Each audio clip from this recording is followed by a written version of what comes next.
Let me quickly explain how trauma works. Imagine this square is you.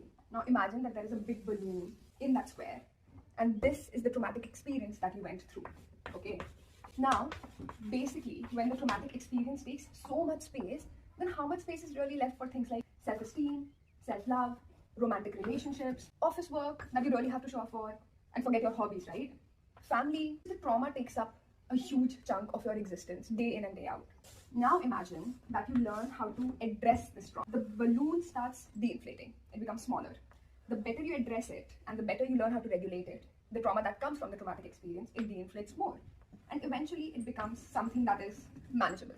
So you get more space for self-worth, self-love, self-care, your romantic relationships, your friendships, your family, your office work that you're passionate about, filling the gaps with hobbies, going out for the drinks that you forgot what it felt like, reclaiming that space, that dress, that spot, and living your life to the fullest. It doesn't mean that the experience has gone away, it just means you've learned how to regulate it better.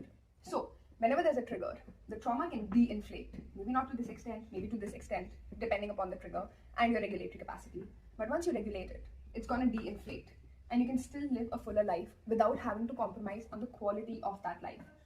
As a therapist in therapy, I cannot take away the traumatic experience that you went through, but we can definitely figure out how you can regulate it so it does not impact the quality of your whole life.